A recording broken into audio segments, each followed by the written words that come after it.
Assalamualaikum warahmatullahi wabarakatuh. Selamat siang dan salam sejahtera bagi kita semua. Yang terhormat Bapak Insinyur John Nefri, MSI, selaku narasumber dalam seminar makalah ini. Yang terhormat Ibu Mega Amelia Putri, SP MSI, selaku pembimbing 1.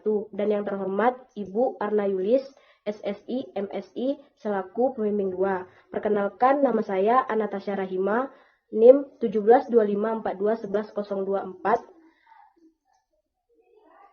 Baiklah, dalam presentasi kali ini, saya akan menjelaskan hasil penelitian saya yang berjudul Analisis Faktor-Faktor yang Mempengaruhi Pendapatan Petani Gambir di Kecamatan Pangkalan Kotobaru, Kabupaten 50 Kota. Selanjutnya, pendahuluan. Dalam pendahuluan akan menjelaskan tentang latar belakang, rumusan masalah, dan tujuan penelitian.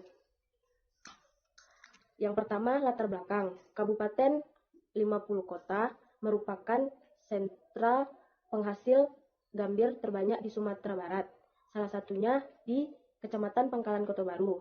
Masyarakat yang ada di Kecamatan Pangkalan Kotobaru mayoritas memiliki profesi pekerjaan sebagai petani gambir, sehingga pendapatan masyarakat yang ada di Kecamatan Pangkalan Kotobaru berasal dari salah satu produksi gambir. Selanjutnya, rumusan masalah. Yang pertama, bagaimana kondisi umum petani gambir di Kecamatan Pangkalan Kotobaru, Kabupaten 50 Kota. Yang kedua, bagaimana pengaruh faktor luas lahan, tenaga kerja, biaya produksi, jumlah produksi, dan harga secara simultan terhadap pendapatan petani gambir di Kecamatan Pangkalan Kotobaru. Yang ketiga, bagaimana pengaruh faktor luas lahan, tenaga kerja, biaya produksi, jumlah produksi, dan harga secara parsial terhadap pendapatan petani gambir di Kecamatan Pangkalan Kotobaru. Yang ketiga, tujuan penelitian. Pertama, yaitu mengidentifikasi kondisi umum petani gambir di Kecamatan Pangkalan Kotobaru, Kabupaten 50 Kota. Yang kedua, menganalisis pengaruh faktor luas lahan, tenaga kerja, biaya produksi, jumlah produksi, dan harga secara simultan terhadap pendapatan petani gambir di Kecamatan Pangkalan Kotobaru. Yang terakhir, menganalisis pengaruh faktor luas lahan, tenaga kerja, biaya produksi, jumlah produksi, dan harga secara parsial terhadap pendapatan petani gambir di Kecamatan Pangkalan Kotobaru.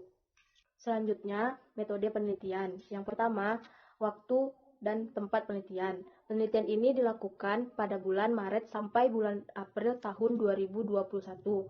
Tempat penelitian yang dipilih yaitu di Kecamatan Pangkalan Kotobaru, Kabupaten 50 Kota, karena di Kecamatan Pangkalan Kotobaru merupakan salah satu produksi penghasil gambir terbanyak di Kabupaten 50 Kota. Yang kedua, sumber data. Terdapat dua sumber data, yaitu data primer yang berasal dari wawancara langsung ke petani gambir. Yang kedua, data sekunder, yaitu yang didapatkan dari jurnal atau literatur yang mendukung. Yang ketiga, metode pengumpulan data. Metode pengumpulan data yang digunakan dengan purposive sampling, di mana purposive sampling itu memiliki kriteria. Yang pertama, luas lahan minimal 1 hektar, melakukan pengolahan gambir, dan memiliki rumah kampahan. Dari kriteria tersebut didapatkan 30 sampel yang memenuhi kriteria. Teknik analisis data, yang pertama, analisis pendapatan P sama dengan TR dikurang TC, di mana P itu adalah pendapatan, TR itu adalah penerimaan yang didapatkan dari hasil perkalian harga dikali jumlah produksi. Sedangkan TR adalah biaya produksi yang didapatkan dari penambahan biaya variabel dan biaya tetap, baik itu budidaya ditambah juga dengan pengolahan. Selanjutnya, yang kedua, uji asumsi klasik.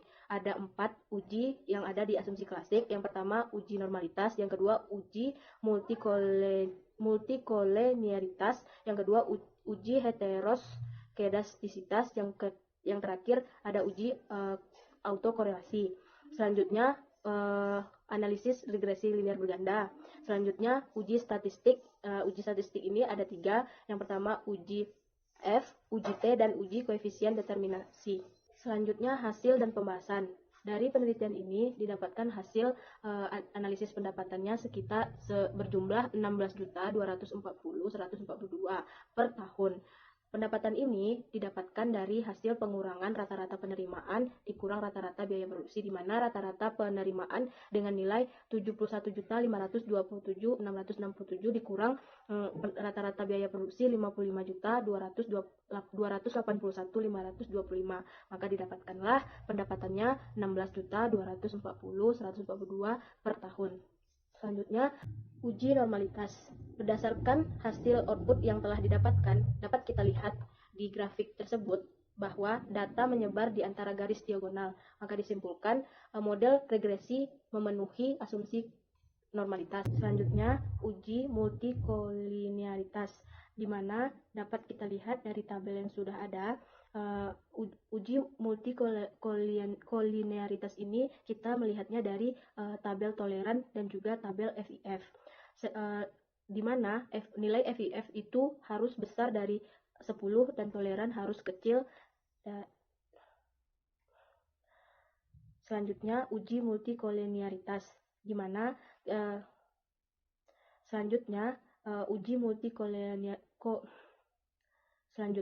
uji multikolinearitas.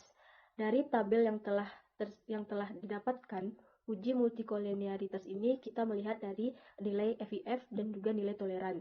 Nilai toleran ini harus lebih besar dari 0,10, sedangkan FIF harus lebih kecil dari 10. Maka dari itu data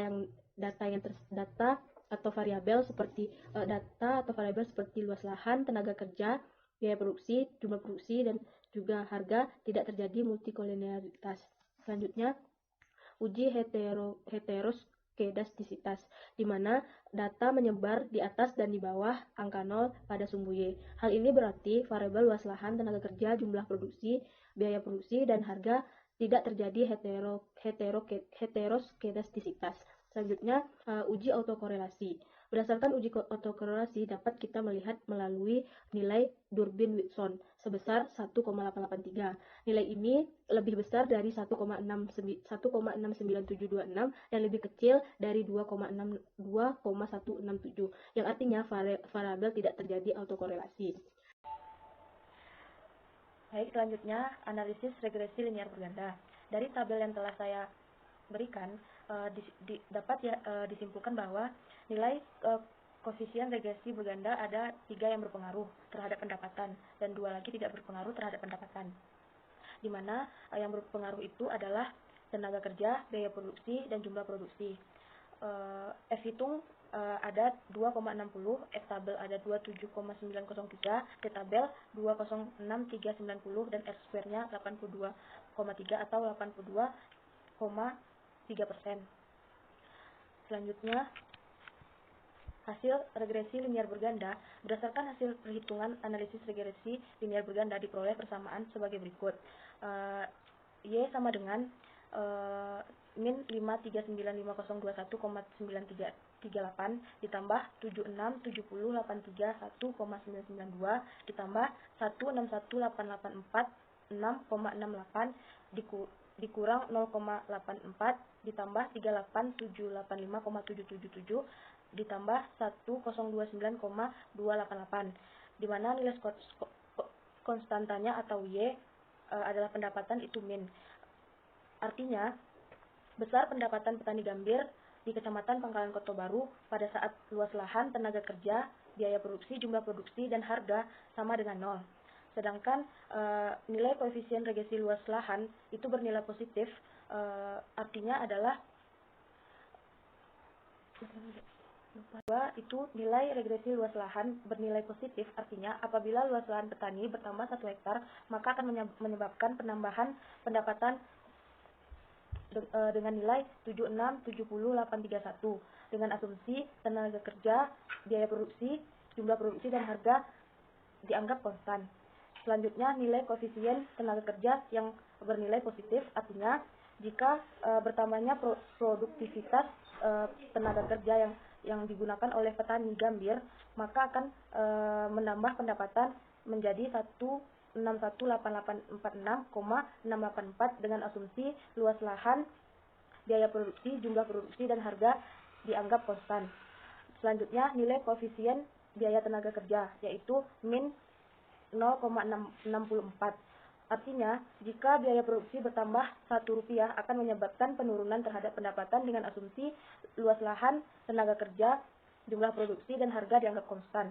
Selanjutnya, nilai koefisien jumlah produksi yang bernilai positif, artinya jika penambahan jumlah produksi 1 kilo maka akan meningkatkan pendapatan sebesar 38.785,77 dengan asumsi luas lahan, tenaga kerja, biaya produksi, dan harga dianggap konstan. Selanjutnya, koefisien harga, di mana harga bernilai positif, artinya jika harga naik maka akan berpengaruh terhadap pendapatan karena nilai harga positif, dengan asumsi luas lahan, tenaga kerja, biaya produksi, dan jumlah produksi dianggap konstan. Selanjutnya, hasil uji F. Berdasarkan hasil uji F, nilai F hitung diperoleh pada penelitian ini sebesar 27,903, sedangkan nilai F tabelnya yang diperoleh 2,60. Maka dapat disimpulkan bahwa F hitung lebih besar dari F tabel. Artinya luas lahan, tenaga kerja, biaya produksi, jumlah produksi, dan harga menunjukkan bahwa kelima variabel bebas secara simultan atau secara bersama-sama berpengaruh signifikan terhadap variabel terikat, yaitu pendapatan petani gambir di Kecamatan Pangkalan Kota Baru. Selanjutnya, hasil uji T.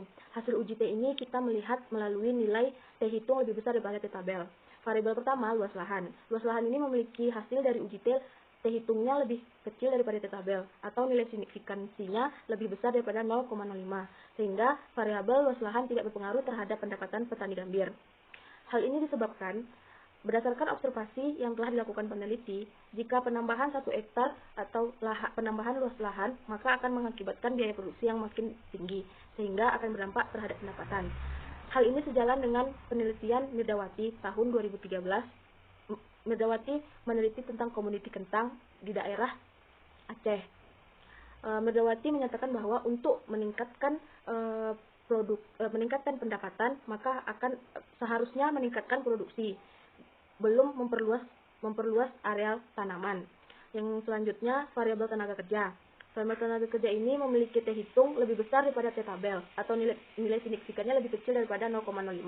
Artinya, variabel tenaga kerja berpengaruh signifikan terhadap pendapatan petani gambir di Kecamatan Pangkalan Kota Baru. Ini dikarenakan pada awal pembukaan lahan, petani gambir di Kecamatan Pangkalan Kota Baru memerlukan tenaga kerja yang banyak karena lahan yang ada di Kecamatan Pangkalan Kota Baru itu memiliki topografi yang berbukit, datar, dan memiliki kemiringan, sehingga memerlukan tenaga kerja yang banyak untuk membuka lahan baru.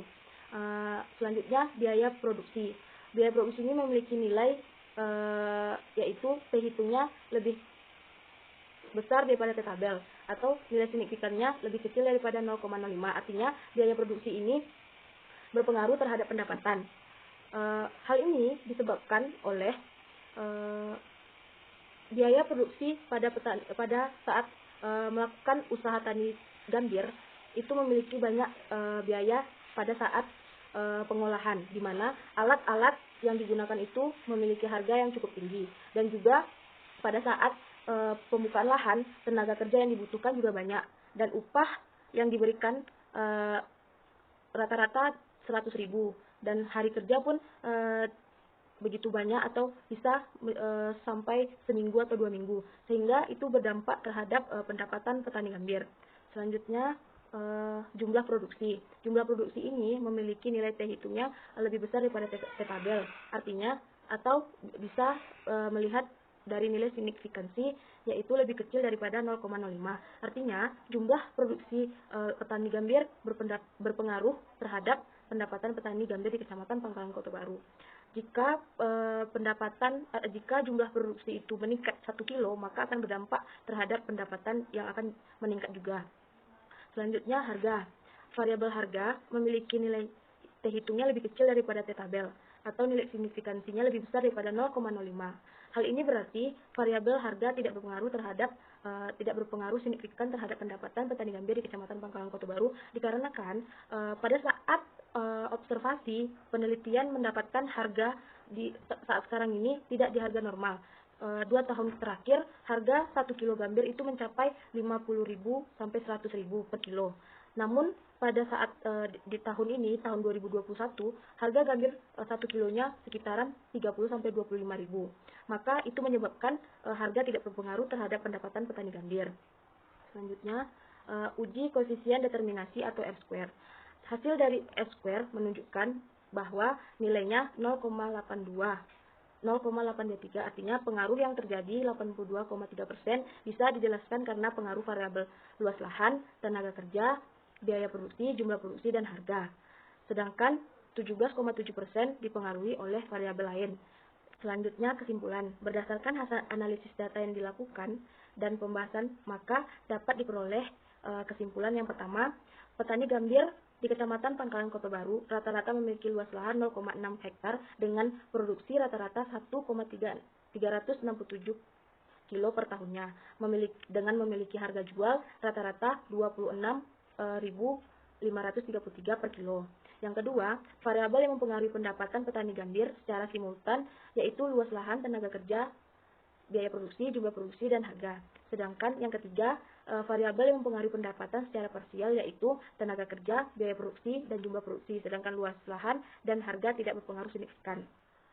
Selanjutnya, saran. Berdasarkan kesimpulan yang telah diambil, maka saran yang dapat diberikan berdasarkan hasil penelitian ini yang pertama bagi pemerintah. Pemerintah seharusnya mendorong pengembangan usaha gambir karena gambir ini memiliki nilai jual yang sangat tinggi, sehingga gambir adalah merupakan komoditi unggulan bagi Indonesia. Bagi pemerintah seharusnya memberikan wadah atau organisasi seperti penyuluh yang memberikan ilmu-ilmu kepada petani seperti ilmu penanaman, pemeliharaan, pengolahan, dan juga cara meningkatkan produktivitas untuk produksi gambir, serta memberikan fasilitas atau alat-alat yang canggih dan modern sehingga petani tidak minim teknologi yang canggih. Sedangkan teknologi di Indonesia ini, teknologi pertanian khususnya, sudah canggih-canggih dan sudah memberikan dampak yang positif terhadap petani lain. Selanjutnya, bagi petani, diharapkan petani tidak mencampur hasil produksi gambir sehingga bertujuan untuk meningkatkan produksi atau meningkatkan berat produksi. Seharusnya petani bersungguh-sungguh dalam berbudidaya maupun pengolahan gambir, tidak hanya untuk seakan-akan mendapatkan pendapatan yang tinggi atau mendapatkan pendapatan yang banyak, maka petani harus seenaknya mencampur atau menambah zat-zat yang akan merugikan orang yang mengkonsumsi atau membutuhkan gambir di negeri-negeri yang mayoritas kebutuhannya dari gambir. Yang ketiga, untuk penelitian lanjut tentang faktor-faktor yang mempengaruhi pendapatan usaha tani di Kecamatan Pangkalan Kota Baru. Baiklah, ini adalah salah satu foto-foto atau lampiran pada saat melakukan penelitian. Dan ini ada gambar salah satu lahan yang ada di Kecamatan Pangkalan Kota Baru. Baiklah, hanya sekian yang bisa saya sampaikan. Salah dan janggalnya saya mohon maaf. Terima kasih atas waktu yang telah diberikan kepada saya. Sekian dan terima kasih. Assalamualaikum warahmatullahi wabarakatuh.